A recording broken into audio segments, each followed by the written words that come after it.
ಆದರ್ಶ ಆಗುದಿಲ್ಲ. ಅವರಿಗೆ ಶಾರುಖ್ ಖಾನ್ ಅಂತವರು, ಸಲ್ಮಾನ್ ಖಾನ್ ಅಂತವರು, ಅಮಿತಾಬ್ ಬಚ್ಚನ್ ಅಂತವರು ಅಥವಾ ಯಾವುದೋ ಒಂದು ಫುಟ್ಬಾಲ್ ಕ್ರಿಕೆಟ್ ಪ್ಲೇಯರ್ಗಳು ಅವರಿಗೆ ಐಕಾನ್, ಅವರ ಅಭಿಮಾನಿಗಳಾಗ್ತಾರೆ. ಇವತ್ತು ಯುವ ಜನರೇ ನೀವು ಅರ್ಥ ಮಾಡಿಕೊಳ್ಬೇಕು. ಇವತ್ತು ನಮಗೆ ರಾಜಕೀಯ ಬೇಡ, ನಮಗೆ ಯುವಜನರಿಗೆ ವಿದ್ಯಾರ್ಥಿಗಳಿಗೆ ರಾಜಕೀಯ ಬೇಕಾಗಿಲ್ಲ. ನಿಮಗೆ ಗೊತ್ತಿಲ್ಲದಂತ ರೀತಿಯಲ್ಲಿ ಒಂದು ರಾಜಕೀಯ ನಿಮ್ಮ ಮನೆ ಬಾಗಿಲಿಗೆ ಬಂದು ನಿಂತಿದೆ ಬಂಧುಗಳೇ. ವಿದ್ಯಾರ್ಥಿ ಯುವಜನರೇ, ನಿಮಗೆ ಗೊತ್ತಿಲ್ಲದ ರೀತಿಯಲ್ಲಿ ಇವತ್ತು ನಿಮ್ಮ ಮನೆ ಬಾಗಿಲಿಗೆ ಒಂದು ರಾಜಕೀಯ ಬಂದು ನಿಂತಿದೆ. ನಿಮಗೆ ನಿಮ್ಮ ಉದ್ಯೋಗವನ್ನ ಕಸಿದುಕೊಂಡಂತ ಒಂದು ರಾಜಕೀಯ, ನೀವು ಖರೀದಿ ಮಾಡುವಂತ ಆಹಾರಗಳ, ನೀವು ಹಾಕುವಂತ ಪೆಟ್ರೋಲ್ ಡೀಸೆಲ್ಗಳ ಬೆಲೆ ಏರಿಕೆ ರಾಜಕೀಯ ನಿಮಗೆ ಗೊತ್ತಿಲ್ಲದ ರೀತಿಯಲ್ಲಿ ನಿಮ್ಮ ಮನೆ ಬಾಗಿಲಿಗೆ ಬಂದಿದೆ. ಇನ್ನು ಏನೇನು ರಾಜಕೀಯ ನಮ್ಮ ಮನೆ ಬಾಗಿಲಿಗೆ ಬರ್ಲಿಕ್ಕಿದೆ. ಒಂದು ಕಥೆಯನ್ನು ಹೇಳ್ತಾರೆ ವಿದ್ಯಾರ್ಥಿ ಯುವಜನರಿಗಾಗಿ. ನಾನು ನಾದಿಯಾ ಮುರಾದ್ ಅನ್ನಂತ ಒಬ್ಬ ನೊಬೆಲ್ ಪುರಸ್ಕೃತ ಒಬ್ಬ ಯುವತಿ, ಇರಾಕ್ ದೇಶದ ಒಬ್ಬ ಯುವತಿಯನ್ನ, ಆ ಯುವತಿ ನೊಬೆಲ್ ಪುರಸ್ಕಾರವನ್ನ ಪಡಿತಾಳೆ. ಯಾವ ಕಾರಣಕ್ಕಾಗಿ? ಐಸಿಸ್ ಎನ್ನುವಂತ ಇಸ್ಲಾಮಿನ ಹೆಸರಿನಲ್ಲಿ ಭಯೋತ್ಪಾದಕ ಚಟುವಟಿಕೆಗಳು ಆಗುವಂತ ಸಂದರ್ಭದಲ್ಲಿ ಆ ಇರಾಕಿನ ಆ ಯುವತಿಗೆ ಆದಷ್ಟು ಬಾರಿ ಹೇಳ್ತಾ ಇರ್ತಾರೆ. ಈ ರೀತಿಯ ಭಾಷಣಗಳು ಅವರ ಊರಲ್ಲಿ ಕೂಡ ಆಗ್ತಾ ಇರ್ತದೆ. ಐಸಿ ಏನು ಈ ಒಂದು ಭಯೋತ್ಪಾದಕನ ಸಂಘಟನೆಯ ಬಗ್ಗೆ, ಅವರ ಚಟುವಟಿಕೆಯ ಬಗ್ಗೆ ಅವರಿಗೆ ಹೇಳ್ತಾ ಇದ್ರು ಕೂಡ ಯುವತಿ ಕಿವಿ ಕೇಳ್ತಾ ಇಲ್ಲ. ಅವಳಿಗೆ ಆಸೆ ಇದ್ದದ್ದು ತಾನೊಬ್ಬ ಬ್ಯೂಟಿಷಿಯನ್ ಆಗಬೇಕು, ಒಬ್ಬ ರೂಪದರ್ಶಿ ಆಗಬೇಕು ಅನ್ನುವಂಥ ಕನಸನ್ನ ಕಂಡಿದ್ದಂಥವಳು. ಒಂದು ದಿನ ಅವಳಿಗೆ ರಾಜಕೀಯ ಬೇಕಾಗಿಲ್ಲ, ನನಗೆ ರಾಜಕೀಯ ಬೇಕಾಗಿಲ್ಲ. ಒಂದು ದಿನ ಅವಳಿಗೆ ಗೊತ್ತಿಲ್ಲದ ರೀತಿಯಲ್ಲಿ ಅವಳ ಮನೆಯೊಳಗೆ ಐಸಿಸ್ ಉಗ್ರರ ರಾಜಕೀಯ ಮನೆಗೆ ಒಳಗೆ ಬರ್ತದೆ. ಅವಳ ಕಣ್ಣು ಮುಂದೆ ಅವಳ ಅಣ್ಣಂದಿರನ್ನ, ತಂದೆಯನ್ನ ಕೊಲ್ತಾರೆ. ಅವಳ ತಂಗಿ, ಅವಳ ಅಕ್ಕಳನ್ನ ಲೈಂಗಿಕ ಗುಲಾಮಗಿರಿಗೆ ಕೊಂಡೊಯ್ದು ವರ್ಷಗಟ್ಟಲೆ ಅವಳ ಮೇಲೆ ಲೈಂಗಿಕ ಅತ್ಯಾಚಾರ ನಡೆಸ್ತಾರೆ. ಅವಳು ಅಲ್ಲಿಂದ ತಪ್ಪಿಸಿಕೊಂಡು ಬಂದು ಅವಳು ಬೇರೆ ಯಾವುದೋ ಒಂದು ದೇಶದಲ್ಲಿ ಆಶ್ರಯ ಪಡೆದು ಅವಳು ಕಥೆಗಳನ್ನ ಬರೀತಾಳೆ. ಇವತ್ತು ನಾವು ಯುವ ಜನರು, ವಿದ್ಯಾರ್ಥಿಗಳು ನಾವು ಜಾಗೃತರಾಗದಿದ್ರೆ ನಮಗೆ ಗೊತ್ತಿಲ್ಲದಂತಹ ರೀತಿಯ ಒಂದು ರಾಜಕೀಯ ನಮ್ಮನ್ನ ಅಪ್ಪಳಿಸ್ತದೆ. ಆಗ ನಮ್ಮ ಕೈಯಲ್ಲಿ ಏನು ಮಾಡಲಿಕ್ಕೆ ಸಾಧ್ಯ ಇಲ್ಲದಂತ ಒಂದು ಪರಿಸ್ಥಿತಿ ಬರ್ಬೋದು. ಇವತ್ತು ಭಾರತ ದೇಶದ ವಿದ್ಯಾರ್ಥಿ ಯುವ ಜನರಿಗೂ ಕೂಡ ಅದೇ ಪರಿಸ್ಥಿತಿ ಆಗಿದೆ. ಇವತ್ತು ವಿದ್ಯಾರ್ಥಿ ಯುವ ಜನರ ಕಷ್ಟಗಳನ್ನ ಕೇಳಲಿಕ್ಕೆ ಇಲ್ಲದಂತ ಒಂದು ಪರಿಸ್ಥಿತಿಯಲ್ಲಿದ್ದಾರೆ. ವಿದ್ಯಾರ್ಥಿಗಳು ಶಾಲೆಗೆ ಹೋಗುವುದನ್ನ ಮೊಟಕುಗೊಳಿಸ್ತಾ ಇದ್ದಾರೆ. ಯುವ ಜನರಿಗೆ ಉದ್ಯೋಗ ಇಲ್ಲದಂತ ಪರಿಸ್ಥಿತಿ. ಇಂಥ ಒಂದು ಕಠಿಣವಾದ ಕೋವಿಡ್ ಕಾಲದಲ್ಲಿ ಕೂಡ ಈ ರಾಜ್ಯದ ಜನರನ್ನ ರಕ್ಷಣೆ ಮಾಡಲಿಕ್ಕೆ ಸಾಧ್ಯ ಆಗದಂತ ಸರ್ಕಾರ ಈ ದೇಶದಲ್ಲಿ. ಇವತ್ತು ನಾವು ಮಾತಾಡುವಂತ ಸಂದರ್ಭದಲ್ಲಿ ನಿಮಗೆ ಪ್ರಶ್ನೆಗಳು ಬರಬಹುದು. ನೀವೇನು ಮಾಡ್ತಾ ಇದ್ದೀರಿ? ನಮಗೆ ಅವಕಾಶ ಇದ್ದಂತ ಎಡಪಂಥೀಯ ಚಿಂತನೆ ಸರ್ಕಾರ ಇರುವಂತಹ ಕೇರಳ ರಾಜ್ಯದಲ್ಲಿ ಕಳೆದ 12 ತಿಂಗಳಿಂದ 12 ಬಾರಿ ಇವತ್ತು ಬಡ ಜನರು ಯಾವನು ಕೂಡ ಈ ಕೇರಳ ರಾಜ್ಯದ ಪ್ರತಿಯೊಂದು ಪ್ರಜೆಯೂ ಕೂಡ ಯಾವನೇ ಒಬ್ಬ ಹಸಿವಿನಿಂದ ಸಾಯಬಾರದು, ಹಸಿವಿನಿಂದ ಬಳಲಬಾರದು, ಅವನ ರೋಗಕ್ಕೆ ಚಿಕಿತ್ಸೆ ಮಾಡಲಿಕ್ಕೆ ದುಡ್ಡಿಲ್ಲದೆ ಸಾಯಬಾರದು ಎನ್ನುವ ಕಾರಣಕ್ಕಾಗಿ ಕೇರಳದ ಎಡರಂಗ ಸರ್ಕಾರ ಅಲ್ಲಿನ ಜನರಿಗೆ ಕಳೆದ 1 ವರ್ಷದಿಂದ 12 ಕಿಟ್ಗಳನ್ನ ವಿತರಣೆ ಮಾಡಿದೆ. BPL APL ಅನ್ನುವಂಥ ಮಾನದಂಡವನ್ನ ಮಾಡಿಲ್ಲ.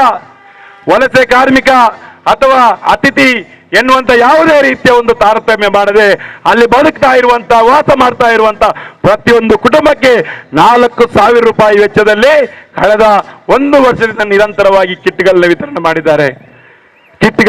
ಮಾಡಿದ್ದಾರೆ. ಕೋವಿಡ್ ಇಡೀ ದೇಶವನ್ನು ವ್ಯಾಪಿಸಿತ್ತು. ಕೇರಳ ರಾಜ್ಯದಲ್ಲಿ ಕೂಡ ಬಹಳಷ್ಟು ಪ್ರಕರಣಗಳು ದಾಖಲಾಯಿತು. ಆದರೆ ಕೇರಳ ರಾಜ್ಯ ಆರೋಗ್ಯ ಕ್ಷೇತ್ರದಲ್ಲಿ ಅಲ್ಲಿನ ಜನರಿಗೆ ಏನೇನು ಮಾಡಿದೆ ಅನ್ನುವಂಥದ್ದು ನಾವು ಹೇಳಬೇಕಾಗಿಲ್ಲ. ಅಲ್ಲಿನ ಕೇರಳದ ಆರೋಗ್ಯ ಮಂತ್ರಿಯನ್ನ ವಾಷಿಂಗ್ಟನ್ ಪೋಸ್ಟ್ ಅಲ್ಲಿ ಅವರ ಬಗ್ಗೆ ಪತ್ರಿಕೆಗಳು ಲೇಖನಗಳನ್ನು ಬರೀತದೆ. ಅವರನ್ನ ವಿದೇಶಿ ರಾಷ್ಟ್ರಗಳು ವಿಶ್ವಸಂಸ್ಥೆ ಅವರು ಕರೆದು ನೀವು ಕೇರಳದಲ್ಲಿ ಮಾಡಿರ್ತಕ್ಕಂಥ ಕಾರ್ಯಕ್ರಮಗಳನ್ನ ಇಡೀ ಜಗತ್ತಿಗೆ ಹೇಳಿ ಅಂತ ಕರೀತಾರೆ. ನಮ್ಮ ದೇಶದ ಪ್ರಧಾನಮಂತ್ರಿಗಳಿಗೆ ಅವರನ್ನ ಸಂಸತ್ತಲ್ಲಿ ಕರೆದು ಒಂದು ಭಾಷಣ ಮಾಡಿಸಲಿಕ್ಕೆ ಅವರಿಗೆ ಸಾಧ್ಯ ಆಗುವುದಿಲ್ಲ. ನಾಚಿಕೆ ಆಗಬೇಕು. ಈ ದೇಶದ ಸರ್ಕಾರಕ್ಕೆ ನಾಚಿಕೆ ಆಗಬೇಕು. ವಿದೇಶದ ಸರ್ಕಾರಗಳು ಶ್ರೀಮತಿ ಶೈಲಜಾ ಟೀಚರ್ ಅನ್ನ ಕೈ ಬೀಸಿ ಕರೆದುಕೊಂಡು ಹೋಗ್ತಾರೆ. ಅಲ್ಲಿ ನೀವು ಮಾತಾಡಿ ಅಂತ ಹೇಳ್ತಾರೆ. ಯಾಕಂತ ಹೇಳಿದ್ರೆ ನಮ್ಮ ದಕ್ಷಿಣ ಕನ್ನಡ ಜಿಲ್ಲೆಗಿಂತಲೂ ಕೂಡ ಸಾವಿನ ಸರಾಸರಿಯಲ್ಲಿ ಅತಿ ಕಡಿಮೆ ಪ್ರಮಾಣದ ಕೇರಳ ರಾಜ್ಯದಲ್ಲಿ ಇರ್ತಕ್ಕಂಥ, ಕೇರಳದಲ್ಲಿ ಪ್ರಥಮವಾಗಿ ಪ್ರಕರಣಗಳು ಪತ್ತೆ ಆಗುವಂಥದ್ದು. ಈ ಪ್ರಕರಣವನ್ನ ಸರಿಯಾದ ರೀತಿಯಲ್ಲಿ ಈ ಒಂದು ಕೋವಿಡ್ ಕಾಲವನ್ನ ಯಶಸ್ವಿಯಾಗಿ ಎದುರಿಸಿದ ಕೀರ್ತಿ ಅಲ್ಲಿನ ಕೇರಳ ಸರ್ಕಾರಕ್ಕೆ ಇದೆ ಬಂಧುಗಳೇ. ಭಗತ್ ಸಿಂಗ್ರ ಆಶಯಗಳು, ಭಗತ್ ಸಿಂಗ್ರ ಚಿಂತನೆಗಳು ಕೇರಳದಲ್ಲಿ ಜಾರಿ ಆಗ್ತಾ ಇದ್ರೆ ಕರ್ನಾಟಕದಲ್ಲೂ ಕೂಡ ಅಂತ ಚಿಂತನೆಗಳನ್ನು ಜಾರಿ ಮಾಡಲಿಕ್ಕೆ ಈ ರಾಜ್ಯದ ಯುವಜನರು, ವಿದ್ಯಾರ್ಥಿಗಳು ಆ ಬಗ್ಗೆ ಆಲೋಚನೆ ಮಾಡಬೇಕಾದಂತ ಒಂದು ಸಂದರ್ಭದಲ್ಲಿ ನಾವು ಇವತ್ತು ಭಗತ್ ಸಿಂಗ್ರ ಹುತಾತ್ಮ ದಿನಾಚರಣೆಯನ್ನ ಬಹಳ ಅರ್ಥಪೂರ್ಣವಾಗಿ ಇವತ್ತು ಡಿವೈಎಫ್ಐ ಇಡೀ ದೇಶದಾದ್ಯಂತ ಮಾಡ್ತಾ ಇದೆ ಬಂಧುಗಳೇ. ಈ ದೇಶದಾದ್ಯಂತ ಭಗತ್ ಸಿಂಗ್ರನ್ನ ನೆನಪಿಸ್ತಾ ಇದೆ. ಈ ಸರ್ಕಾರಗಳು ಕಳೆದ 70 ವರ್ಷಗಳಿಂದಲೂ ಕೂಡ ಈ ದೇಶದಲ್ಲಿರ್ತಕ್ಕಂಥ ಯಾವುದೇ ಸರ್ಕಾರ ಕೂಡ ಈ ಭಗತ್ ಸಿಂಗ್ ಮತ್ತು ರಾಜಗುರು ಸುಖದೇವರನ್ನ ಒಂದು ಔಪಚಾರಿಕ ಹುತಾತ್ಮರು ಅಂತ ಕರೀಲಿಕ್ಕೆ ಇಷ್ಟುವರೆಗೆ ಯಾವುದೇ ಸರ್ಕಾರ ಕೂಡ ಸಾಧ್ಯ ಆಗದಂತ ಒಂದು ಪರಿಸ್ಥಿತಿ ನಾವು ಇದೇ ಬಂಧುಗಳೇ. ಯಾವ ಉದ್ದೇಶಕ್ಕಾಗಿ ಭಗತ್ ಸಿಂಗ್ ಅವರು ಈ ದೇಶಕ್ಕಾಗಿ ಪ್ರಾಣವನ್ನು ಅರ್ಪಣೆ ಮಾಡಿದ್ರು? ಒಂದು ಔಪಚಾರಿಕವಾಗಿ ಅಧಿಕೃತವಾದಂತ ಒಬ್ಬ ಹುತಾತ್ಮ ಅಂತ ಕರೀಲಿಕ್ಕೆ ಸಾಧ್ಯ ಆಗದಂತ ಸರ್ಕಾರಗಳು ಈ ದೇಶವನ್ನು ಆಳಿರ್ತಕ್ಕಂಥದ್ದು.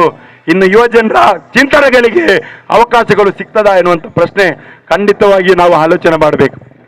ಖಂಡಿತವಾಗಿ ನಾವು ಚಿಂತನೆಯನ್ನ ಮಾಡಬೇಕು. ನಾವು ನಾದಿಯಾ ಮುರಾದಿನಂತ ಪರಿಸ್ಥಿತಿ ಬರುವವರೆಗೂ ಕೂಡ ನಾವು ಸುಮ್ಮನೆ ಇರಬಾರದು. ಮತ್ತೊಂದು ನಾದಿಯಾ ಮುರಾದ್ ಈ ದೇಶದಲ್ಲಿ ಸಿಗಬಾರದು. ಅದಕ್ಕಾಗಿ ಭಗತ್ ಸಿಂಗ್ ರವರು ನೂರಾರು ಸಂಖ್ಯೆ, ಭಗತ್ ಸಿಂಗ್ ಸಾವಿರಾರು ಸಂಖ್ಯೆಯಲ್ಲಿ ಈ ದೇಶದಲ್ಲಿರ್ತಕ್ಕಂಥ ರೈತರ ಪರವಾಗಿ, ಕಾರ್ಮಿಕರ ಪರವಾಗಿ, ಶೋಷಿತ, ದಮನಿತ, ದಲಿತ, ಬಡ ಜನರ ಪರವಾಗಿ ಹೋರಾಟ ಮಾಡತಕ್ಕಂಥ, ಕಿಚ್ಚನ್ನ ಬೆಳೆಸ್ತಕ್ಕಂಥ ಭಗತ್ ಸಿಂಗ್ರು ಈ ದೇಶದಲ್ಲಿ ಹುಟ್ಟಿ ಬರಬೇಕಾಗಿದೆ ಬಂಧುಗಳೇ, ಹುಟ್ಟಿ ಬರಬೇಕಾಗಿದೆ. ಆ ನಿಟ್ಟಿನಲ್ಲಿ ನಾವು ಆಲೋಚನೆಯನ್ನ ಮಾಡುವ. ಇವತ್ತು ನಮ್ಮ ಊರಿನಲ್ಲಿರ್ತಕ್ಕಂಥ ಯುವಜನರು ನಾವು ಯಾಕಾಗಿ ಕೆಲಸವನ್ನ ಕಳ್ಕೊಂಡಿದ್ದೇವೆ? ಯಾಕಾಗಿ ನಮಗೆ ಕೆಲಸ ಸಿಗ್ತಾ ಇಲ್ಲ? ನಾವು ಡಿಗ್ರಿಗಳ ಸರ್ಟಿಫಿಕೇಟ್ಗಳನ್ನ ಯಾಕೆ ನಾವು ಸುಡ್ಲಿಕ್ಕೆ ನಾವು ಹೋಗ್ತಾ ಇದ್ದೇವೆ? ಯಾಕಾಗಿ ನಮ್ಮ ಮನೆಯಲ್ಲಿರ್ತಕ್ಕಂಥ ಹೆಣ್ಮಕ್ಕಳಿಗೆ ಮದುವೆ ಮಾಡಲಿಕ್ಕೆ ಸಾಧ್ಯ ಆಗುದಿಲ್ಲ? ನಮ್ಮ ಮನೆ ಇವತ್ತು ನಾಳೆ ಬೀಳುವಂತ ಪರಿಸ್ಥಿತಿಯಲ್ಲಿದೆ. ಇಷ್ಟು ದುಡಿದ್ರು ಕೂಡ ವರ್ಷದ 365 ಕೂಡ ನಾವು ದುಡಿದ್ರು ಕೂಡ ಯಾಕಾಗಿ ಅದನ್ನು ಸರಿಪಡಿಸಲಿಕ್ಕೆ ಸಾಧ್ಯ ಆಗುದಿಲ್ಲ? ನಮ್ಮ ಮನೆಯಲ್ಲಿ ಒಂದು ಸಣ್ಣ ಪುಟ್ಟ ಕಾಯಿಲೆ ಬಂದರೂ ಕೂಡ 10,000 15,000 ಬಿಲ್ ಅನ್ನ ಕಟ್ಟಲಿಕ್ಕೆ ಸಾಧ್ಯ ಆಗದೆ ಯಾರನ್ನು ಕೈ ಚಾಚುವಂತ ಪರಿಸ್ಥಿತಿ, ಬಡ್ಡಿಯವರ ದುಡ್ಡುಗೆ ಕಾಯುವಂತ ಪರಿಸ್ಥಿತಿ. ಅದಕ್ಕಿಂತಲೂ ಜಾಸ್ತಿ ಆದ್ರೆ ವಾಟ್ಸಪ್ಗಳಲ್ಲಿ ಹಾಕಿ ಇವನ ಕಿಡ್ನಿ ಹೋಗಿದೆ, ಕಣ್ಣು ಹೋಗಿದೆ, ಕಾಲು ಹೋಗಿದೆ, ತಲೆ ಹೋಗಿದೆ, ಇವನಿಗೆ ಸಹಾಯ ಮಾಡಿ ಅನ್ನುವಂಥ ಪೋಸ್ಟ್ಗಳ ಮೇಲೆ ಪೋಸ್ಟ್ಗಳನ್ನು ನೋಡ್ಲಿಕ್ಕೆ ಯಾಕೆ ಸಾಧ್ಯ ಆಗುವಂಥದ್ದು? ಇದರ ವಿರುದ್ಧ ಒಂದು ಚಳವಳಿ ನಡೀಬಾರ್ದ? ಈ ಜಿಲ್ಲೆಯ ಆರೋಗ್ಯ ಕ್ಷೇತ್ರ ಇವತ್ತು ಸಂಪೂರ್ಣವಾಗಿ ವ್ಯಾಪಾರಕ್ಕೆ ಇಟ್ಟಲಾಗಿದೆ. ಈ ಜಿಲ್ಲೆಯ ಶಿಕ್ಷಣ ಸಂಪೂರ್ಣ ವ್ಯಾಪಾರದ ಸರಕಾಗಿ ಹೋಗಿದೆ. ಈ ಜಿಲ್ಲೆಯ ಪ್ರತಿಯೊಂದು ಕೂಡ ಇವತ್ತು ಖಾಸಗಿಯವರ ಪಾಲಾಗ್ತಾ ಇದೆ. ಬಹಳ ಹಿಂದಿನ ಹಿರಿಯರು ಕನಸು ಕಟ್ಟಂತ ನಮ್ಮ ನವಮಂಗಳೂರು ಬಂದರು, ಅಂತಾರಾಷ್ಟ್ರೀಯ ವಿಮಾನ ನಿಲ್ದಾಣ, ನಮ್ಮ ರೈಲ್ವೆ ಇವತ್ತು ಖಾಸಗಿಯವರ ಪಾಲಾಗ್ತಾ ಇದೆ. ಈ ದೇಶದಲ್ಲಿ ಉಳಿತಕ್ಕಂಥದ್ದು ಕೊನೆಗೆ ರಾಜ್ಯಸಭೆ ಮತ್ತು ಲೋಕಸಭೆ ಉಳಿದರೆ ನಮ್ಮ ಭಾಗ್ಯ ಅಂತ ಈಗ ಇದ್ದೇವೆ ನಾವು. ಆ ಪರಿಸ್ಥಿತಿಯಲ್ಲಿದೆ ಈ ದೇಶ. ಅದನ್ನು ಮಾರಿಕೊಂಡು ಕೂಡ ಈ ದೇಶವನ್ನು ನಡೆಸಲಿಕ್ಕೆ ಸಾಧ್ಯ ಆಗದ ಪರಿಸ್ಥಿತಿಯಲ್ಲಿ ಈ ದೇಶದ ಪರಿಸ್ಥಿತಿ ಹೇಗಿರಬಹುದು? ಯಾಕಾಗಿ ಉದ್ಯೋಗ ಕೊಡ್ಲಿಕ್ಕೆ ಸಾಧ್ಯ ಆಗುದಿಲ್ಲ? ಇಲ್ಲಿದ್ದಾರೆ ನಮ್ಮನ್ನ ಈ ಕಾರ್ಯಕ್ರಮಕ್ಕೆ ಬಂದೋಬಸ್ತಲ್ಲಿರ್ತಕ್ಕಂಥ ಪೊಲೀಸರಲ್ಲಿ ನಿಮ್ಗೆ ಆತ್ಮೀಯರಾಗಿದ್ದವರಲ್ಲಿ ಮಾತಾಡಿ 5-6 ಜನರ ಕೆಲಸವನ್ನು ಒಬ್ರು ಮಾಡ್ತಾ ಇದ್ದಾರೆ. ಒಂದು ಪೊಲೀಸ್ ಠಾಣೆಗೆ 1 ಲಕ್ಷ ಜನರಿಗೆ 250 ಪೊಲೀಸ್ ಬೇಕು ಅಂತ ಇವತ್ತು ಕಾನೂನು ಹೇಳ್ತದೆ, ನಿಯಮ ಹೇಳ್ತದೆ. ನಮ್ಮ ಉಲ್ಲಾಳದಲ್ಲಿರ್ತಕ್ಕಂಥ ಜನಸಂಖ್ಯೆ ಎಷ್ಟು? ಉಲ್ಲಾಳದಲ್ಲಿರ್ತಕ್ಕಂಥ ಜನಸಂಖ್ಯೆ ಎಷ್ಟು? 4-5 ಜನಸಂಖ್ಯೆಗೆ 2 ಪೊಲೀಸ್ ಠಾಣೆಗಳು, 50 ಸಿಬ್ಬಂದಿಗಳು ಹೇಗೆ ನಿಭಾಯಿಸುವಂತಹದ್ದು? ಅವರ ಪರಿಸ್ಥಿತಿ ಏನಾಗಿದೆ ಇವತ್ತು? ಪೊಲೀಸರು ಕೆಲಸ ಮಾಡ್ತಾ ಇದ್ದಾರೆ, ನಿದ್ದೆ ಬಿಡ್ತಾ ಇದ್ದಾರೆ, ತಮ್ಮ ಕುಟುಂಬ ಸಂಸಾರದ ಜೊತೆಗಿನ ಎಲ್ಲ ಇದನ್ನ ಬಿಟ್ಟು ಇವತ್ತು ಜನರಿಗೆ ಕೆಲಸ ಮಾಡ್ತಾ ಇದ್ದಾರೆ. ಯಾಕಾಗಿ ಅವರ ಕಷ್ಟಗಳು ನಮ್ಮ ಸರ್ಕಾರಗಳಿಗೆ ಅರ್ಥ ಆಗುವುದಿಲ್ಲ? ಯಾಕಾಗಿ ಅಲ್ಲಿ ಖಾಲಿರ್ತಕ್ಕಂಥ ಹುದ್ದೆಗಳನ್ನ ಭರ್ತಿ ಮಾಡಿ ಯುವಜನರಿಗೆ ಅವಕಾಶ ಮಾಡಿ ಕೊಡ್ಲಿಕ್ಕೆ ಸಾಧ್ಯ ಆಗುದಿಲ್ಲ? ಉದಾಹರಣೆಗೆ ನಾನು ಹೇಳ್ತಾ ಇರುವಂತದ್ದು ಪೊಲೀಸ್ ಇಲಾಖೆ ಒಂದು. ಇಂಥ ಎಲ್ಲ ಇಲಾಖೆಗಳು ಕೂಡ ಇವತ್ತು ಉದ್ಯೋಗಗಳು ಖಾಲಿ ಇವೆ. ಅದನ್ನು ಭರ್ತಿ ಮಾಡುವಂತ ಒಂದು ಸೌಜನ್ಯತೆ ಇಲ್ಲದಂತ ಸರ್ಕಾರ ಇರ್ತಕ್ಕಂಥದ್ದು.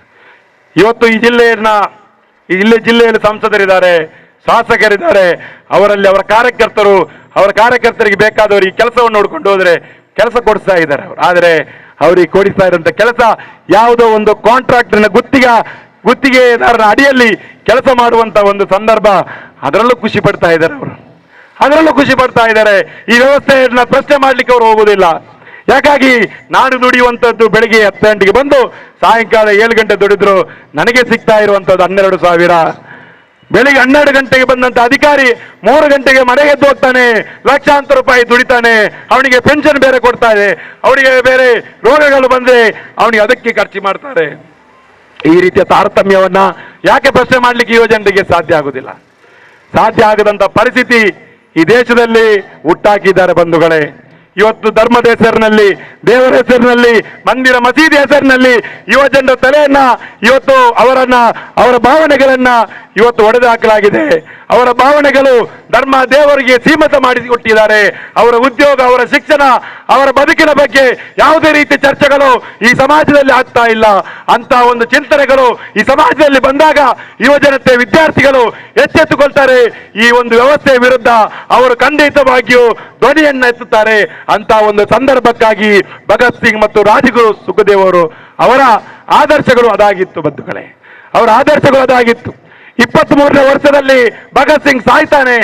ಅವನಲ್ಲಿ ಕೇಳ್ತಾನೆ, ನಿನಗೆ ಸಾವು ಅಂದ್ರೆ ಅಷ್ಟು ಇಷ್ಟನಾ ಅಂತ. ನನಗೂ ಬದುಕಲಿಕ್ಕೆ ಆಸೆ ಇದೆ, ನನಗೂ ಈ ಸಮಾಜದ ಎಲ್ಲ ಸುಖ ಸಂಭೋಗವನ್ನು ಮಾಡುವಂತ ನನಗೆ ಆಸೆ ಇದೆ, ಎಲ್ಲ ಆಕಾಂಕ್ಷೆಗಳು ನನಗಿದೆ. ಆದರೆ ನನ್ನ ಮುಂದೆ ಒಂದು ಉದಾತ್ತವಾದಂತ ಒಂದು ಜವಾಬ್ದಾರಿ ಇದೆ. ಆ ಜವಾಬ್ದಾರಿಗಾಗಿ, ಈ ದೇಶಕ್ಕೆ ಸ್ವಾತಂತ್ರ್ಯ ತಂದು ಕೊಡುವಂತ ಒಂದು ಜವಾಬ್ದಾರಿಗಾಗಿ ನಾನು ಪ್ರಾಣವನ್ನು ಕೊಟ್ಟು ಈ ದೇಶದಲ್ಲಿರ್ತಕ್ಕಂಥ ಕೋಟ್ಯಾಂತರ ಯುವಜನರು ಅವರು ಈ ನನ್ನ ಸಾವಿನಿಂದ, ನನ್ನ ಬಲಿದಾನದಿಂದ ಪ್ರೇರೇಪಿತರಾಗಿ ಈ ಚಳವಳಿಯನ್ನ ಕಟ್ಟಿ ಆದಷ್ಟು ಬೇಗ ಈ ದೇಶಕ್ಕೆ ಸ್ವಾತಂತ್ರ್ಯ ಸಿಗಬೇಕು ಅಂತ ಅವರು ಹೇಳ್ತಾರೆ ಬಂಧುಗಳ. ಭಗತ್ ಸಿಂಗ್ ಅವರ ಮಾತಿನಂತೆ ಅವರ ಪ್ರಾಣಾರ್ಪಣೆ ಮಾಡಿ 1857 ಇಸವಿಯಲ್ಲಿ ಆರಂಭವಾದ ಪ್ರಥಮ ಸ್ವಾತಂತ್ರ್ಯ ಸಂಗ್ರಾಮ 1947ರಲ್ಲಿ ಈ ದೇಶಕ್ಕೆ ಸ್ವಾತಂತ್ರ್ಯ ಸಿಗ್ತದೆ. ಭಗತ್ ಸಿಂಗ್ ಅವರ ಹುತಾತ್ಮತೆಯ 17 ವರ್ಷಗಳ ನಂತರ ಈ ದೇಶಕ್ಕೆ ಸ್ವಾತಂತ್ರ್ಯ ಸಿಗ್ತದೆ ಬಂಧುಗಳೇ. ದೇಶಕ್ಕೆ ಸ್ವಾತಂತ್ರ್ಯ ಸಿಕ್ಕಿ ಇವತ್ತು 74-75 ವರ್ಷದ ಸಂದರ್ಭದಲ್ಲಿ ಯಾರು ಬ್ರಿಟಿಷರಿಗೆ ಶರಣಾಗಿದ್ರು ಅವರು ಈ ದೇಶವನ್ನು ಆಳ್ತಾ ಇದ್ದಾರೆ. ಇದು ನಮ್ಮ ದೌರ್ಭಾಗ್ಯ ಬಂಧುಗಳೇ. ಬ್ರಿಟಿಷರ ಮುಂದೆ ಶರಣಾದಂಥವರು, ಬ್ರಿಟಿಷರ ಮುಂದೆ ತಪ್ಪಪ್ಪಿಗೆ ಹಿಂಬರವನ್ನು ಬರೆದುಕೊಟ್ಟಂತವರು ಈ ದೇಶವನ್ನು ಆಳಿ ಹೋದ್ರು ಮತ್ತು ಆಳ್ತಾ ಇದ್ದಾರೆ. ಭಗತ್ ಸಿಂಗ್ರ ಚಿಂತನೆಗಳು ಎಲ್ಲಿ ಹೋಗ್ತಾ ಇದೆ? ಯುವ ಜನರು ನೀವು ಆಲೋಚನೆ ಮಾಡಿ. ಭಗತ್ ಸಿಂಗ್ ಯಾವ ಉದ್ದೇಶಕ್ಕಾಗಿ ಪ್ರಾಣವನ್ನ ಕೊಟ್ಟಿರ್ತಕ್ಕಂಥದ್ದು? ಭಗತ್ ಸಿಂಗ್ರ ಬಲಿದಾನ ಯಾವುದೇ ಕಾರಣಕ್ಕೂ ವ್ಯರ್ಥ ಆಗಬಾರದು ಎನ್ನುವಂತ ಒಂದು ತೀರ್ಮಾನವನ್ನ ಮಾಡಿಕೊಂಡು ಭಗತ್ ಸಿಂಗ್ರ ಆಶಯ, ಭಗತ್ ಸಿಂಗ್ರ ಕನಸು, ಭಗತ್ ಸಿಂಗ್ರ ಚಿಂತನೆ, ಭಗತ್ ಸಿಂಗ್ರ ಎಲ್ಲಾ ರೀತಿಯ ಒಂದು ಆ ಹೋರಾಟದ ಒಂದು ಸ್ಫೂರ್ತಿ ನಮಗೆ ಪ್ರೇರಣೆ ಆಗಬೇಕು ಬಂಧುಗಳೇ. ಇವತ್ತಿನ ಈ ಪರಿಸ್ಥಿತಿಯಲ್ಲಿ ಈ ದೇಶದ ಯುವ ಜನರು, ವಿದ್ಯಾರ್ಥಿಗಳು ಎದುರಿಸ್ತಾ ಇರುವಂತಹ ಪರಿಸ್ಥಿತಿಯ ವಿರುದ್ಧ ನಾವು ಸೆಳೆದು ನಿಂತು ವಿದ್ಯಾರ್ಥಿ ಯುವ ಜನರಿಗೆ ಈ ಆಗ್ತಾ ಇರುವಂತಹ ಅನ್ಯಾಯದ ವಿರುದ್ಧ ಒಂದು ಪರಿಹಾರ ಸಿಗಬೇಕಾದ್ರೆ ನಾವೆಲ್ಲರೂ ಕೂಡ ಯುವ ಜನರು, ವಿದ್ಯಾರ್ಥಿಗಳು ನಾವು ಪಣ ತೊಡಬೇಕಾಗಿದೆ. ಈ ಸರ್ಕಾರದ ಜನವಿರೋಧಿ ನೀತಿಗಳು, ಈ ಸರ್ಕಾರದ ಇವತ್ತು ಬ್ರಿಟಿಷರ ಕಂಪನಿ ಸರ್ಕಾರ ಹೋಗಿ ಈ ದೇಶದ ಬಂಡವಾಳಶಾಹಿ ಕಂಪನಿಯ ಮಾಲೀಕರ ಪರವಾಗಿರ್ತಕ್ಕಂಥ ಕಂಪನಿಯ ಸರ್ಕಾರವನ್ನ ಒಡೆದೊಳಿಸತಕ್ಕಂಥ ಕೆಲಸವನ್ನ ನಾವು ಯುವ ಜನತೆಯ ಮುಂದೆ ನಾವು ಮತ್ತೆ ವಿನಂತಿ ಮಾಡ್ತಾ ಇದ್ದೇವೆ. ನಾವು ಮತ್ತೆ ಯುವ ಜನರಿಗೆ ಕರೆ ಕೊಡ್ತಾ ಇದ್ದೇವೆ. ನಿರುದ್ಯೋಗಕ್ಕೆ ಕಾರಣ ಏನು? ಉದ್ಯೋಗ ಸಿಗದೇ ಇರೋದಕ್ಕೆ ಕಾರಣ ಏನು? ನಮ್ಮ ಉದ್ಯೋಗ ಕಳ್ಕೊಳ್ಳಿಕ್ಕೆ ಏನು ಕಾರಣ? ವಿದ್ಯಾರ್ಥಿಗಳು ಶಾಲೆ ಕಾಲೇಜನ್ನ ಬಿಟ್ಟು ಹೋಗ್ಲಿಕ್ಕೆ ಏನು ಕಾರಣ? ತನ್ನ ತಾಯಿ, ತನ್ನ ತಂದೆ, ತನ್ನ ಮಕ್ಕಳನ್ನ ಸಾಕಲಿಕ್ಕೆ ಆಗದೆ ನಡುವಿನಲ್ಲಿ ಬಿಟ್ಟು ಹೋಗಲಿಕ್ಕೆ ಏನು ಕಾರಣ? ತನ್ನ ಮಕ್ಕಳನ್ನ ಸಾಕಲಿಕ್ಕೆ ಆಗದೆ ತಾಯಿ ದೇಹವನ್ನ ಮಾರುವಂತ ಒಂದು ಪರಿಸ್ಥಿತಿ ಬರಲಿಕ್ಕೆ ಏನು ಕಾರಣ ಎನ್ನುವಂಥದ್ದನ್ನ ಚಿಂತನೆ ಮಾಡಲಿಕ್ಕೆ ಈ ದೇಶದ ಯುವ ಜನತೆ, ಈ ದೇಶದ ವಿದ್ಯಾರ್ಥಿಗಳು ಆಲೋಚನೆ ಮಾಡಿದಾಗ ಖಂಡಿತವಾಗಿಯೂ ಇಂಥ ಸರ್ಕಾರಗಳು, ಎಂಥ ಕೆಟ್ಟ ಸರ್ಕಾರಗಳು ಕೂಡ ವಿದ್ಯಾರ್ಥಿ ಯುವ ಜನರ ಪರವಾಗಿ ಕೆಲಸ ಮಾಡಲೇಬೇಕಾಗ್ತದೆ. ಅಂತ ಒಂದು ದಿನ ಖಂಡಿತವಾಗಿ ನಾವು ಅಂತ ಒಂದು ದಿನವನ್ನು ನಾವು ಕಾಯ್ತೇವೆ, ನಿರೀಕ್ಷೆ ಮಾಡ್ತೇವೆ. ಈ ದೇಶದಲ್ಲಿ ಒಂದು ದೊಡ್ಡದಾದಂತಹ ಯುವಜನ ವಿದ್ಯಾರ್ಥಿ ಚಳವಳಿ ಖಂಡಿತವಾಗಿ ಇನ್ನು ಕೆಲವು ವರ್ಷಗಳಲ್ಲಿ ಮೊಳಗೆ ಬರಲಿಕ್ಕಿದೆ. ಅಂತ ಚಳವಳಿಯಲ್ಲಿ ಈ ಜಿಲ್ಲೆಯ ಯುವ ಜನರು, ವಿದ್ಯಾರ್ಥಿಗಳು ಕೂಡ ನಮ್ಮ ಜೊತೆ ಆಗ್ತಾರೆ ಅನ್ನುವಂತಹ ವಿಶ್ವಾಸವನ್ನು ವ್ಯಕ್ತಪಡಿಸಿ ನನ್ನ ಮಾತನ್ನು ಮುಗಿಸ್ತೇನೆ. ಇಂಕುಲಾಬ್ ಜಿಂದಾಬಾದ್.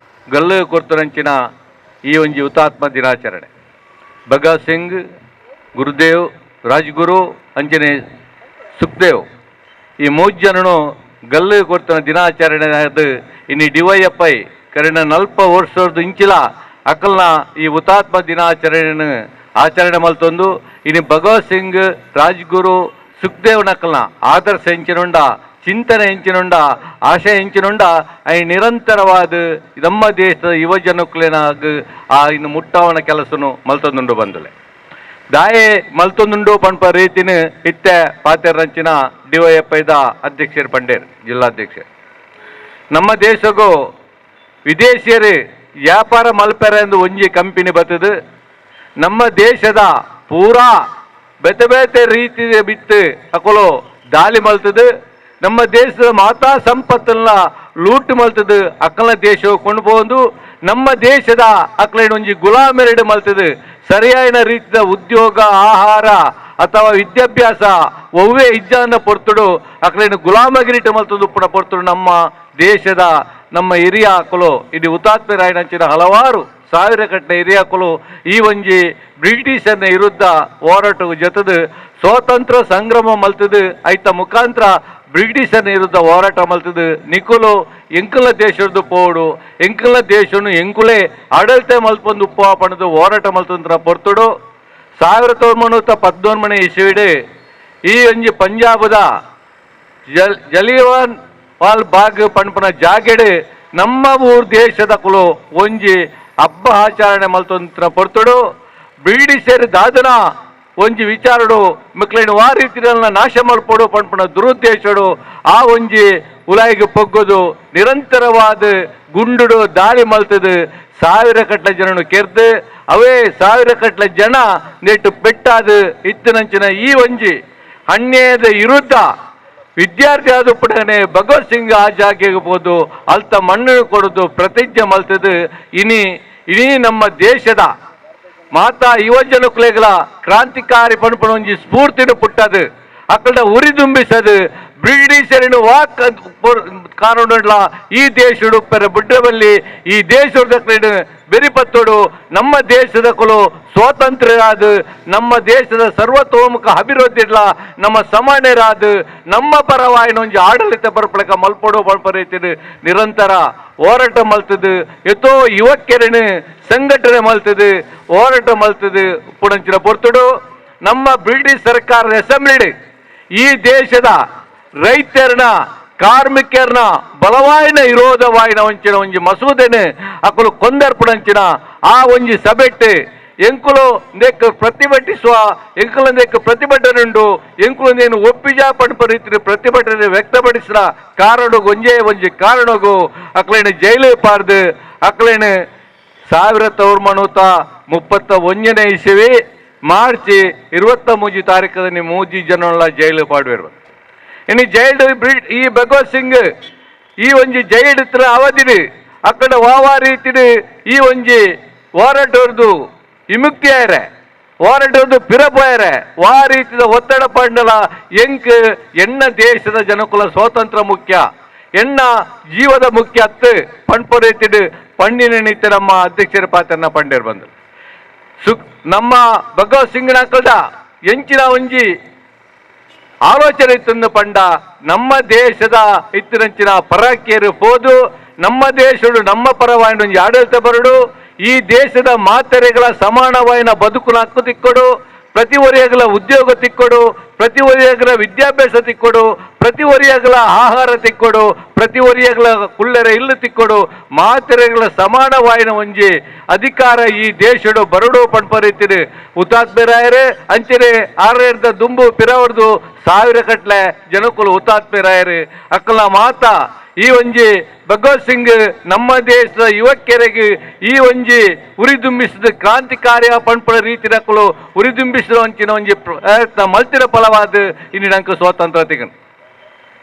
ಸ್ವಾತಂತ್ರ್ಯ ತಿಕ್ಕನಾಗ ಸ್ವಾತಂತ್ರ್ಯ ಚಳವಳಿ ದಕ್ಕಲು ಎಂಚಿನ ಮಾತಾ ಒಂಜಿ ಆಶಾ ಭಾವನೆ ಇತ್ತನ ಇನ್ನಿ ಅವು ಈಡೇರಿಸಿ ಪಂಪ ರೀತಿ ನಮ್ಮ ತೋಡು ಬಂದಲೆ ಇನಿ 75 ವರ್ಷ ನಂಗೆ ಸ್ವಾತಂತ್ರ್ಯ ತಿಕ್ಕದು 75 ವರ್ಷ ಆಡಲ ಇನಿ ನಮ್ಮ ದೇಶಡು ಪ್ರತಿ ಒರಿಯಗಲ ಮಾತ್ರೆಗಳ ಸಮಾನವಾಯಿನ ಆಹಾರ ತಿಕ್ಕುಜಿ ಇನ್ನಿಲ ಆಹಾರ ಇಜ್ಜಂದನೆ ಉಣಿಯರಿಗೆ ನುಪ್ಪು ಆಹಾರ ಇಜ್ಜಂದನೆ ಇನ್ನಿಲ ನಮ್ಮ ದೇಶದ ತೋ ಜನ ಸೈ ಒಂದುಲ್ಲೇರು ಒಂಜಿ ಮೈಟ್ ಬೇಲೆಜ್ಜಿ ಯುವಕಿಯರಿಗೆ ಬೇಲೆಜ್ಜಿ ಯುವತಿಯರಿಗೆ ಬೇಲೆಜ್ಜಿ ಕಲ್ತಿನಕ್ಲೆ ಬೇಲೆಜ್ಜಿ ಬೆನ್ನಿಯರೆ ಸರಿಯೋಡು ಶಕ್ತಿ ಇತ್ತರಂಚಿನ ಯುವಕಿಯರಿಗೆ ಇನಿ ಬೇಲೆಜ್ಜಿ ಅಂದವರ ಇನ್ನು ಎಷ್ಟೋ ಜನ ತಪ್ಪು ಸಾಧಿರಬಹುದು ದೇಶದ ಕಂಟಕೆರಾದ ಅಕ್ಕಲ ಕುಟುಂಬ ಇಲ್ಲಡೆ ಕಂಟಕೆರಾದ ಅಕ್ಕಲೆ ಕಂಟಕೆರ ಪಣಂಚಿನ ಇನ್ನು ತಪ್ಪು ಸಾಧಿರ ಪೋಪಣಂಚಿನ ವ್ಯವಸ್ಥೆ ನಮ್ಮ ದೇಶಡು ಆ ಒಂದುಂಡು ಐತ ಫಲಾದ ಯುವಕಿಯರು ಬಲಿಯ ಒಂದುಲ್ಲೇರು ಬಂದುಲೆ ಬೊಕ್ಕೊಂಜಿ ಮೈಟ್ ಅಸ್ಪೃಶ್ಯತೆ ಇನ್ನಿಲ್ಲ ಮಾತೆರೆಗಳ ಮಾತಾ ಜಾಗೆಗಳ ಪೋಪಿನ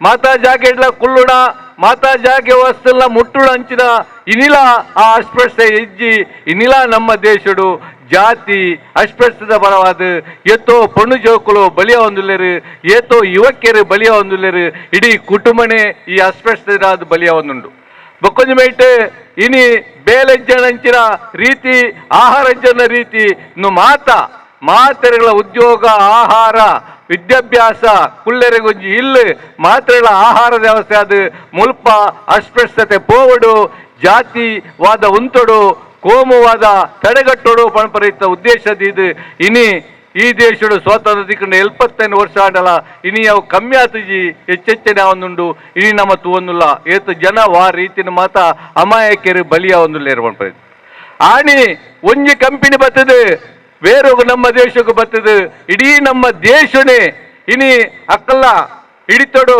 ಕುಂದು ಪೋಂದಿತ್ರೇನೆ ನನ್ನ ವಾಕಾರುಂಡ್ಲ ನಿಕುಲ ಎಂಕಲ ದೇಶಡು ಉಂತೆರ ಬಲ್ಲಿ ದನ ಇಡೆ ಬರಿಯರ ಬಲ್ಲಿ ಅಕ್ಲಿಗೆ ಅವಕಾಶ ಕೊರಿಯರ ಬಲ್ಲಿ ಪಣಪರೀತಿ ಉದ್ದೇಶಿಸಿದ್ದು ಹೋರಾಟ ಮಲ್ತ ಹುತಾತ್ಮನಾದ ಪಡೆತರಂಚಿನ ಹೋರಾಟ ಇನಿ ನಮ್ಮ ತೋಂದುಲ್ಲ ನಮ್ಮನ್ನ ಆಡಳಿತ ಮಲ್ಪಡಕಲು ಆಯ್ನಿ ಒಂಜಿ ಕಂಪನಿ ಬತ್ತದ ಇಡೀ ನಮ್ಮ ದೇಶನು ಲೂಟಿ ಮಲ್ತಂದು ಇನಿ ಹಲವಾರು ಕಂಪನಿ ದಕ್ಲೆಗ್ ನಮ್ಮ ದೇಶದ ಸಾರ್ವಜನಿಕ ವಸ್ತುಲೇನು ನಮ್ಮ ವಸ್ತುಲೇನು ಸರ್ಕಾರದ ವ್ಯವಸ್ಥೆಲೇನು ಪೂರ ಇನಿ ಪಿರಾಕ್ಲೆಗ್ ಬಲೆ ಎಂಕಲ ದೇಶಡು ಬಲೆ ನಿಕ್ಲೆಗ್ ಎಂಚಿನ ಮಾತ ವ್ಯವಸ್ಥೆ ಬೋಡು ನೀನು ಪೂರ ಎಂಕುಲ ಮಲ್ಪ ನಿಕುಲು ಎಂಕಲ ದೇಶಡು ಬತ್ತು ದುಡ್ಡು ಪಾರ್ದು ಹೂಡಿಕೆ ಮಲ್ತದೆ ಮೂಲ ನಿಕುಲು ಉದ್ಯೋಗ ಸೃಷ್ಟಿ ಮಲ್ಪಳೆ ಪಂಡು ಬೇತೆ ಬೇತೆ ವಿದೇಶದ ಕಂಪನಿ ನಕ್ಲೇನು ನಮ್ಮ ಸರ್ಕಾರದಕ್ಲೇನು ಲೆತ್ತದು ನಮ್ಮ ದೇಶನು ಇಡೀ ವಿದೇಶದ ಕ್ಲೇ ಕೊರ್ದು ನಮ್ಮಡೈತರಂಚಿನ ಮಾತಾ ಅಕ್ಕಲ್ನ ಅಕ್ಲೇ ಕೊರ್ಪುಡಂಚಿನ ಕೆಲಸ ಮಲ್ತದಲ್ಲಿ ಬಂದರೆ ಇನ್ನು ಕಾರ್ಮಿಕರಿಗೆ ಸರಿಯಾದ ಇನ್ನಿನ ಬೇಲೆಜ್ಜಿ ರೈತರಿಗೆ ಸರಿಯಾದ ರೀತಿದ ಅಕ್ಕಲ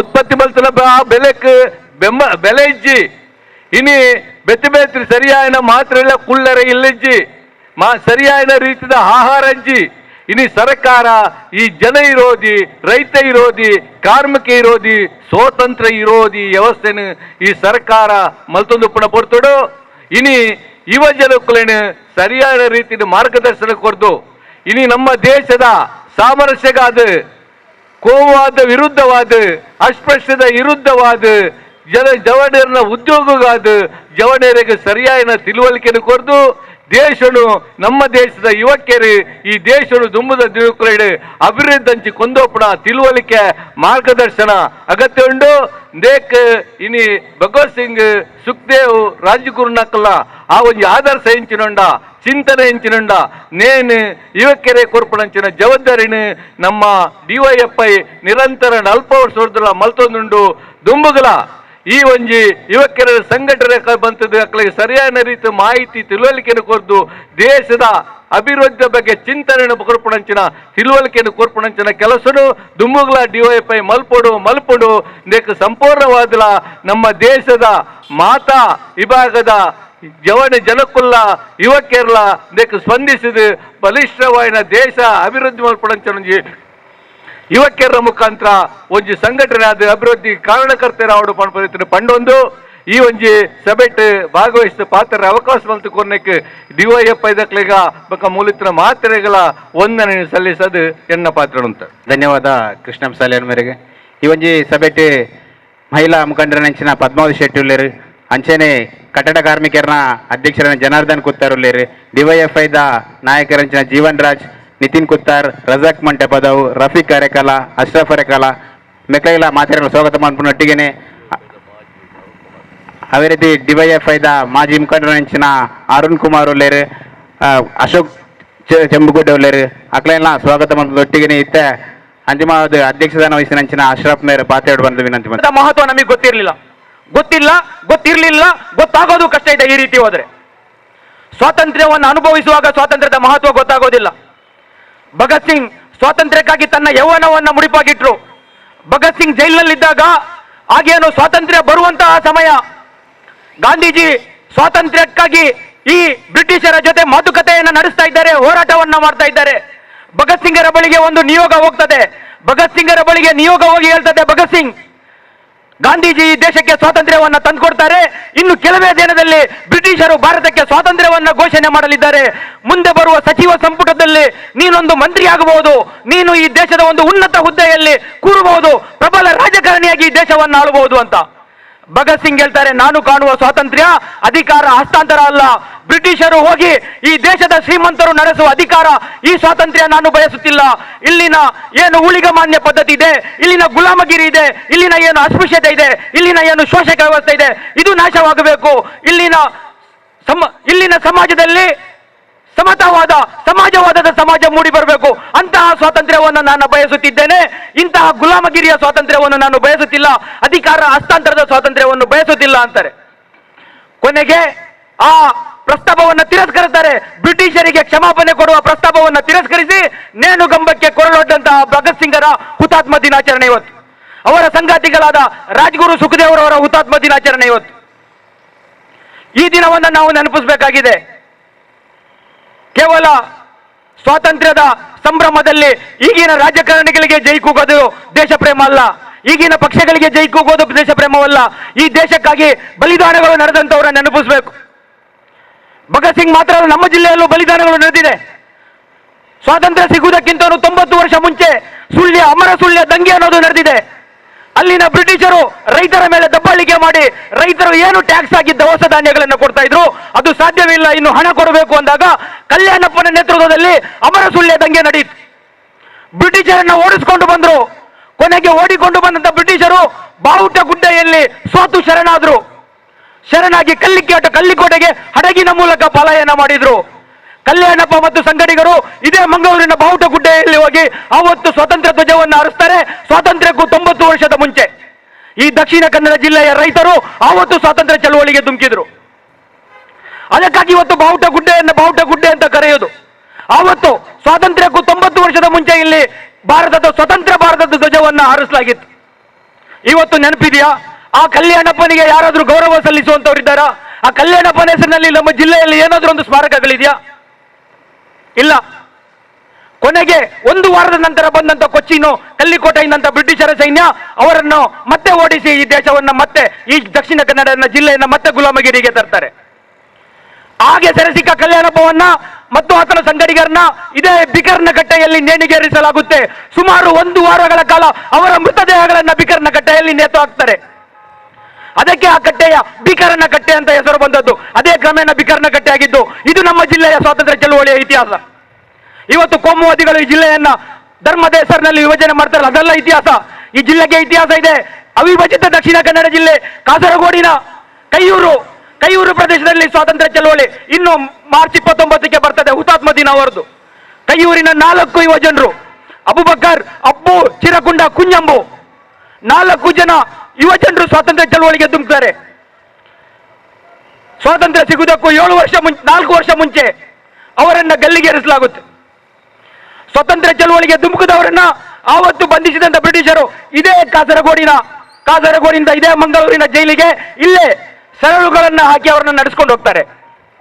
ಕೊನೆಗೆ ಮಂಗಳೂರು ನ್ಯಾಯಾಲಯದಲ್ಲಿ ಅವರಿಗೆ ಗಲ್ಲು ಶಿಕ್ಷೆ ತೀರ್ಪು ಕೊಡ್ತಾರೆ. ಮತ್ತೆ ಅವರನ್ನ ಇದೇ ತೊಕ್ಕೋಟಿನ ಮುಖಾಂತರವೇ ನಡೆಸಿಕೊಂಡು ಹೋಗ್ತಾರೆ. ಈ 4 ಜನನ್ನ ಅಬುಬಕರ್, ಚಿರಕುಂಡ, ಅಪ್ಪು, ಕುಂಜಂಬುರವರನ್ನ ಕೊನೆಗೆ ಕೈಯೂರು ಎಂಬ ಪ್ರದೇಶದಲ್ಲಿ ಅಲ್ಲಿ ಅವರಿಗೆ ನೇಣನ್ನು ಹಾಕಲಾಗುತ್ತೆ. ಇದು ಈ ಜಿಲ್ಲೆಯ ಸ್ವಾತಂತ್ರ್ಯ ಚಳವಳಿಯ ಇತಿಹಾಸ. ಪೋರ್ಚುಗೀಸರ ವಿರುದ್ಧ ಹೋರಾಡಿದ ರಾಣಿ ಅಬ್ಬಕ್ಕನ ಸೈನ್ಯದಲ್ಲಿ ಯಾರಿದ್ರು ಅಂತ ನೋಡಿದ್ರೆ ಅತಿ ಹೆಚ್ಚು ಸೈನಿಕರಿದ್ದದ್ದು ಇಲ್ಲಿನ ಮತ್ಸ್ಯ ಮೀನುಗಾರಿಕೆ ಮಾಡುತ್ತಿದ್ದಂತಹ, ಇಲ್ಲಿನ ವ್ಯಾಪಾರ ಮಾಡುತ್ತಿದ್ದಂತಹ ಬ್ಯಾರಿಗಳು ಅಬ್ಬಕ್ಕರ ಸೈನ್ಯದಲ್ಲಿದ್ದಂಥವ್ರು. ಸೌಹಾರ್ದ ಪರಂಪರೆಯಲ್ಲಿ ಅಬ್ಬಕ್ಕನ ಸೈನ್ಯ ಇತ್ತು. ಅಬ್ಬಕ್ಕನ ಹೋರಾಟದಲ್ಲಿ ಪೋರ್ಚುಗೀಸರು ಓಡುವಂತ ಪರಿಸ್ಥಿತಿ ನಿರ್ಮಾಣ ಆಯಿತು. ಅಂತಹ ಪ್ರದೇಶ ಇವತ್ತು ಕೋಮುವಾದಿಗಳ ತಾಣ ಆಗ್ತಾ ಇದೆ. ನೈಜ ಸ್ವಾತಂತ್ರ್ಯ ಚಳವಳಿಯಲ್ಲಿ ಮೂಲೆ ಗುಂಪಾಗ್ತಾ ಇದೆ. ಮೊನ್ನೆ ಒಂದು ಇದರಲ್ಲಿ ಓದಬೇಕಾದ್ರೆ ನೋಡಿದೆ ನಾನೊಂದು ಗುಲಾಬಿಯ ಗಿಡದಲ್ಲಿ ಮುಳ್ಳಿದ್ರೆ ಅದೊಂದು ರೀತಿ ನಿರಾಶಾ ಭಾವನೆ ಮೂಡಿಸುತ್ತೆ. ಅದೇ ಆ ಗಿಡವನ್ನ ಮುಳ್ಳಿನ ಗಿಡ ಅಂತ ನೋಡಿ ಅಲ್ಲಿ ಗುಲಾಬಿಯದೇ ಅಂತ ಭಾವಿಸಿದ್ರೆ ಅದೊಂದು ರೀತಿ ಆಶಾ ಭಾವನೆ ಮೂಡುತ್ತೆ ಅಂತ. ಇವತ್ತು ಈ ಉಳ್ಳಾಲ ಕ್ಷೇತ್ರದಲ್ಲಿ ಕೋಮುವಾದಿಗಳಿದ್ದಾರೆ. ಉಳ್ಳಾಲ ಸೌಹಾರ್ದದ ಕೇಂದ್ರವಾಗಿತ್ತು. ಉಳ್ಳಾಲ ಗುಲಾಬಿಯ ರೀತಿ ಇತ್ತು. ಇಲ್ಲಿ ಇವತ್ತು ಕೋಮುವಾದಿಗಳ ಪ್ರಾಬಲ್ಯವಿದೆ ಅಂತ ನೋಡಿದ್ರೆ ಬೇಜಾರಾಗಬಹುದು. ಆದ್ರೆ ಆ ಕೋಮುವಾದಿಗಳ ನಾಡಲ್ಲಿ ಡಿವೈಎಫ್ಐ ನಂತ ಒಂದು ಪ್ರಜಾಪ್ರಭುತ್ವವಾದಿ ಯುವಜನವಾದಿ ಸಂಘಟನೆ ಇದೆ ಅಂತ ನೋಡಿದ್ರೆ ಅದು ಆಶಾಭಾವನೆ. ಖಂಡಿತ ಈ ಜಿಲ್ಲೆಯನ್ನ ನಾವು ಮರಳಿ ಕಟ್ತೇವೆ. ಕೆಡವುದು ಸುಲಭ. JCB ತಂದು ಎಂತ ಬಿಲ್ಡಿಂಗ್ ನ ಬೇಕಾದ್ರೂ ಕೆಡಬಹುದು. ಆದ್ರೆ ಕಟ್ಟಲಿಕ್ಕೆ ಕಷ್ಟ ಇದೆ. ಆದ್ರೆ ನಿಧಾನವಾಗಿ ಅದು ಸರಿ. ಈ ಜಿಲ್ಲೆಯ ಸೌಹಾರ್ದತೆಯ ಪರಂಪರೆಯನ್ನು ನಾವು ಕಟ್ಟೇ ಕಟ್ತೇವೆ. ನೀವು ಎಷ್ಟೇ ಕೆಡವಿ, ನೀವು ಎಷ್ಟೇ ನಾಶ ಮಾಡಿ, ಈ ಜಿಲ್ಲೆ ವೀರರಾಣಿ ಹಬ್ಬಕ್ಕನ ನಾಡು ಇದು, ಸೌಹಾರ್ದ ಪರಂಪರೆಯ ಬೀಡು. ಸಂತ ಸೆಬಾಸ್ಟಿಯನ್ ಚರ್ಚ್ ಇರ್ಬೋದು, ಉಳ್ಳಾಲ ಸೈಯದ್ ಮದನಿ ಹಜರತ್ ದರ್ಗಾ ಇರ್ಬೋದು, ಕೋರ್ದಬ್ಬು ದೈವಗಳಿರ್ಬೋದು, ಕೊರಗಜ್ಜನ ಸಾನ್ನಿಧ್ಯ ಇರ್ಬೋದು, ಬೊಬ್ಬರಿಯರ ದೇವಸ್ಥಾನಗಳಿರ್ಬೋದು, ಅವೆಲ್ಲವನ್ನ ಅತ್ಯಂತ ಭಯಭಕ್ತಿ ಗೌರವದಿಂದ ಕಾಣುವಂತಹ ಊರಿದು. ಇವತ್ತು ಕೊರಗಜ್ಜನ ಕಾರ್ಮಿಕಕ್ಕೆ ಮೊನ್ನೆ ತಾನೇ ನೋಡಿದ್ವಿ, ಮುಸ್ಲಿಂ ಮಹಿಳೆ ಹೋಗಿ ಒಂದು ಮಗುವನ್ನು ಕೊಟ್ಟಂತ ಇತಿಹಾಸ ಇದೆ. ಉಳ್ಳಾಲ ಸೈಯದ್ ಮದನಿ ದರ್ಗಕ್ಕೆ ಇವತ್ತು ಹಲವು ಧರ್ಮಗಳ ಜನ ಬರ್ತಾರೆ. ಇಂತಹ ಸೌಹಾರ್ದ ಪರಂಪರೆಯನ್ನ ನೀವು ನಾಶ ಮಾಡ್ತೇವೆ ಆದ್ರೆ ಈ ಮಣ್ಣಿನ ಮೂಲ ಗುಣ ಇದೆಯಲ್ಲ, ಇದು ನಾಶವಾಗಲಿಕ್ಕೆ ಬಿಡೋದೇ ಇಲ್ಲ. ಇಲ್ಲಿ ಕೋಮುವಾದಿಗಳು ತಾತ್ಕಾಲಿಕವಾಗಿ ನೀವು ಅಭಿವೃದ್ಧಿ ಹೊಂದಬಹುದು, ಆದ್ರೆ ಅದು ಶಾಶ್ವತ ಅಲ್ಲ. ಭಗತ್ ಸಿಂಗ್ ಅದನ್ನೇ ಹೇಳಿದ್ದು. ಭಗತ್ ಸಿಂಗ್ ಹೇಳ್ತಾರೆ, ಚಿಂತನೆಗಳು ಯಾವತ್ತೂ ಶಾಶ್ವತವಾಗಿರ್ತವೆ, ವ್ಯಕ್ತಿಗಳು ನಾಶವಾಗಬಹುದು, ಆದರೆ ಆತನ ಮೂಲ ಚಿಂತನೆಗಳಿದೆಯಲ್ಲ, ಆ ಸೌಹಾರ್ದ ಪರಂಪರೆಯನ್ನು ಉಳಿಸಿ ಬೆಳ್ತೇವೆ. ಭಗತ್ ಸಿಂಗ್ ಆದರ್ಶವನ್ನ ಕಟ್ಟಿ ಬೆಳೆಸ್ತೇವೆ.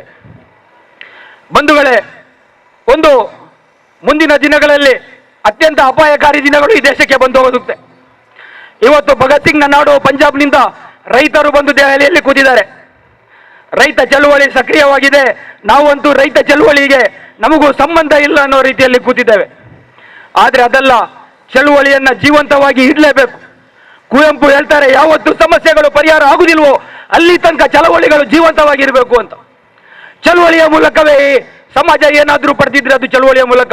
ಹೆಮ್ಮೆಯಿಂದ ಹೇಳ್ತೇನೆ, ಒಂದು ಎಡಪಂಥೀಯನಾಗಿ ನಾನು ಹೇಳ್ತೇನೆ, ಯಾವುದಾದ್ರೂ ಒಂದು ಕಾರ್ಮಿಕ, ಯಾವುದಾದ್ರೂ ದಮನಿತ ಸಮುದಾಯದ ಜನ ಯಾವುದಾದ್ರೂ ಒಂದು ಹಕ್ಕುಗಳನ್ನ ಸರ್ಕಾರದಿಂದ ಪಡೆದಿದ್ರೆ ಅದು ಎಡಪಂಥೀಯರ ಹೋರಾಟದ ಫಲವಾಗಿ.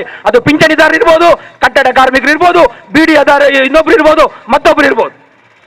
ಇಂತಹ ಹೋರಾಟದ ಮೂಲಕವೇ ಈ ಸಮಾಜ ಏನಾದ್ರೂ ಗಳಿಸಿದ್ರೆ ಆ ಚಳುವಳಿಯನ್ನ ಜೀವಂತವಾಗಿರ್ತೇವೆ, ಜೊತೆಗೆ ಸೌಹಾರ್ದ ಪರಂಪರೆಯನ್ನು ಜೀವಂತವಾಗಿರ್ತೇವೆ. ಭಗತ್ ಸಿಂಗ್ ಕಂಡ ಕನಸುಗಳೇನಿದೆ ಆ ಕನಸುಗಳನ್ನು ನನಸು ಮಾಡುವಂತ ಈಗಾಗಲೇ ಬರ್ತಾ ಘೋಷಣೆಯನ್ನು ಕೂಗಿದ್ರು. ನಮ್ಮಲ್ಲಿಲ್ಲ ಹಿಂದೂ ರಕ್ತ, ನಮ್ಮಲ್ಲಿಲ್ಲ ಮುಸ್ಲಿಂ ರಕ್ತ, ನಮ್ಮಲ್ಲಿಲ್ಲ ಕ್ರೈಸ್ತ ರಕ್ತ, ನಮ್ಮಲ್ಲಿರುವುದು ಒಂದೇ ರಕ್ತ, ಅದುವೇ ಮಾನವ ಕೆಂಪು ರಕ್ತ. ಅಂತ ಒಂದು ಕೆಂಪು ರಕ್ತದ 10 ತಾಯಿಯ ಮಕ್ಕಳು ಒಂದು ತಾಯಿಯ ಮಕ್ಕಳಾಗಿ ಸೌಹಾರ್ದ ಪರಂಪರೆಯನ್ನು ನಾವು ಕಟ್ತೇವೆ. ನಿಮ್ಮ ಕೋಮುವಾದಿಗಳ ಎಲ್ಲಾ ಷಡ್ಯಂತ್ರವನ್ನು ವಿಫಲಗೊಳಿಸ್ತೇವೆ ಅಂತ ಹೇಳ್ತಾ ನನ್ನ ಮಾತುಗಳನ್ನ ಮುಗಿಸ್ತೇನೆ. ಇನ್ಕ್ಲಾಬ್ ಜಿಂದಾಬಾದ್.